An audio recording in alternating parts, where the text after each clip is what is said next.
A car stranded in the dark, a voice swallowed by the night, and a question still hanging in the silence. The last traces of Brandon Swanson weren't footprints or beams of light, just a dropped call.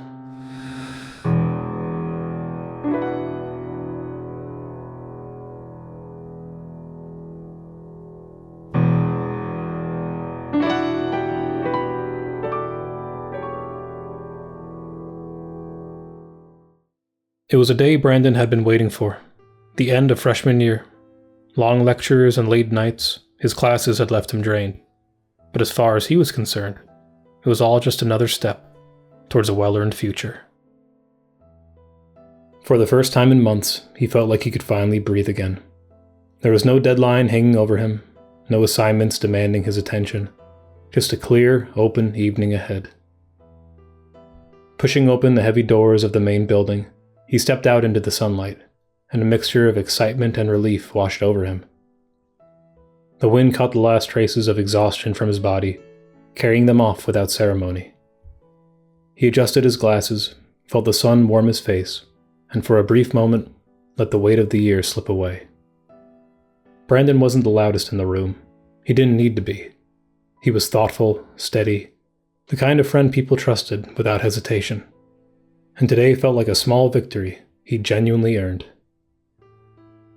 As the day slipped into evening, the energy around campus shifted. Friends started texting, plans began to drift together, and the night slowly took shape. There would be parties tonight, not the wild kind, just the usual end-of-year gatherings. A few friends were meeting in Marshall first, and later, a small get-together out in Lind. Nothing big, just people drifting in and out, celebrating the start of summer. Brandon wasn't much of a partier, but he wanted to see everyone, share the moment, be part of the night. He stayed for a while, talked, laughed, and by all accounts, he was completely himself, steady, clear-headed, and sober. When the night wound down, he said his goodbyes and headed for home. A perfect way to close the book on freshman year.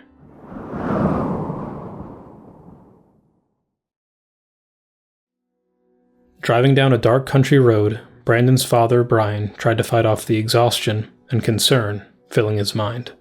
Brandon, stuck on a roadside, had called, asked to be picked up. So, Brian got in his truck and began searching, phone in hand, just hoping each mile would bring him closer. Driving slowly, headlights cutting tunnels in the darkness, Brian and Annette, Brandon's mother, stared ahead, two parents combing the night for their son. Gravel popped under the tires, the sound swallowed almost immediately by the vast emptiness of the fields around them. The world outside the truck was still, cold, endless. No fences, no houses, just moonlight on asphalt. Brandon's voice crackled through the phone. "Just keep driving," he said. "I'm walking towards the lights. I'll flag you down when I see you." They could hear the strain in his voice. Not panic, just exhaustion. They'd been on the phone for nearly 47 minutes, and it was already past 2 a.m.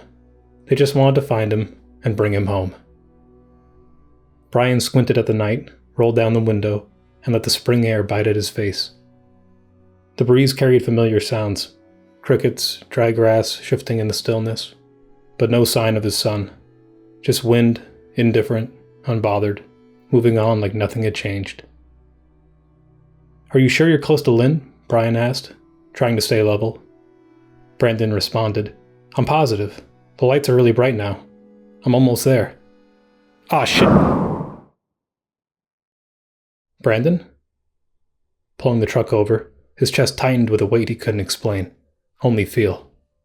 "Brandon?" he said into the void. "Brandon, are you there?" Silence.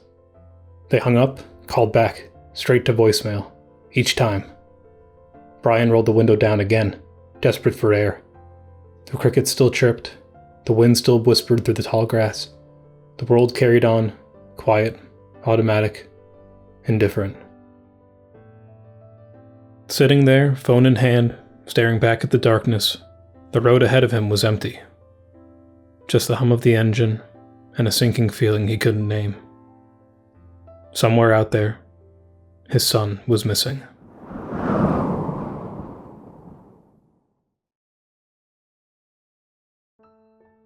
Hours passed, and Brian kept searching.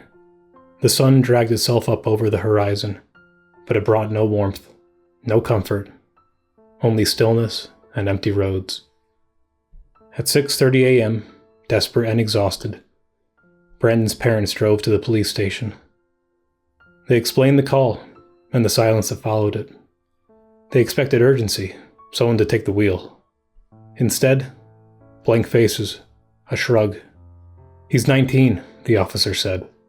He has the right to go missing if he wants to." To them, it was nothing unusual, but to Brian and Annette, it was the start of every parent's nightmare. They walked out heavier than when they walked in, carrying only fear and the sickening knowledge that no one was coming to help. The search, it seemed, was over before it even began. For hours, there was nothing. No officers checking the roads, no help, just two parents driving back and forth through the same empty stretches of countryside, hoping someone, anyone, would take their son's disappearance seriously. And with every passing minute, the distance between what could be found and what was already lost grew wider. So much time had already slipped by, and still, no urgency, no movement. Even with a stranded car and a phone call cut short, the response remained painfully slow. By the time help finally arrived, the trail had begun to vanish, like sand between their fingers. The car was found near Taunton, a green Chevy sedan, resting in a shallow ditch off Leon Lincoln Road, 20 miles from where Brandon believed he was. An officer looked inside, hoping to find a hungover kid curled up in the back seat, but there was only stillness. No phone, no keys, nothing at all. The grass around the car stood tall, untouched, no clear footprints to follow. They scanned the horizon, looking for the lights Brandon said he was chasing. But there was nothing. No towers, no glow, just empty fields. It could have been a drunken mistake, but Brandon knew these roads, and his parents knew he wouldn't have been that off course. Not without reason, not without something going wrong. None of it made any sense.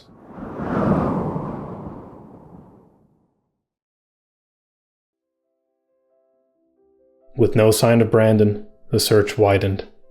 Dogs on the ground, helicopters in the air, and miles of open land in every direction. But even with all of it, the field stayed quiet, offering nothing back. More agencies joined the effort. Leon County, Lincoln County, Canby Police, volunteers from all across the region. He was out there, somewhere, but the world offered no direction, no trace, no hint of where to begin. And the silence made everything louder. Every snapped twig felt like a footstep. Every rustle in the grass, a breath. It was easy to believe he was just around the corner. And then, a tug on the leash. The dog had picked up a scent. Through grass and open fields they followed, never pausing, never veering far. They tracked the scent to a riverbank and stopped.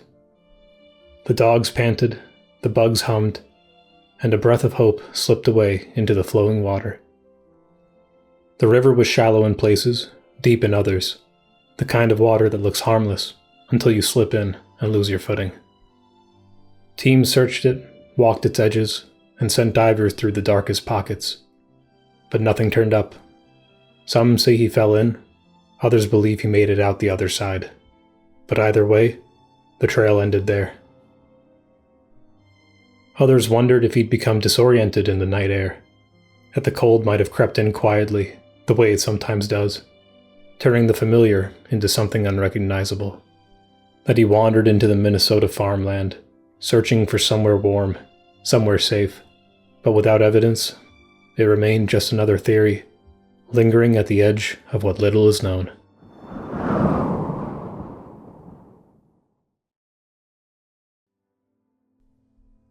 Months turned to years, and the silence only deepened.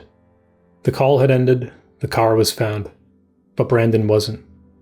And the lights he saw? Still unexplained, still unreachable. But something did come from it. Not justice, but change. Brandon's law was passed. It requires law enforcement to act immediately when someone disappears under suspicious or unexplained circumstances, no matter their age. Since that night, hundreds of families have relied on Brandon's law, hoping that quicker action might mean a better outcome. It was a step forward, a necessary one, but it came too late for Brandon, and too late for the parents who needed it most, on a day when no one listened. His parents still leave the porch light on. They know he may never come home, but they leave it on anyway, because hope is all they have left. Out there, beyond the fence line, the wind still moves through the tall grass. Not gentle, not cruel, just present.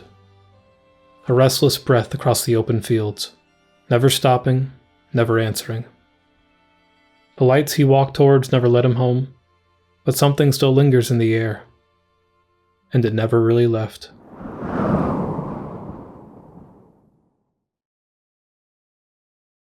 Thank you for spending time with me, and with Brandon. If this story resonated with you, I hope you'll like, subscribe, turn on notifications, and come back for more. Until then, be still.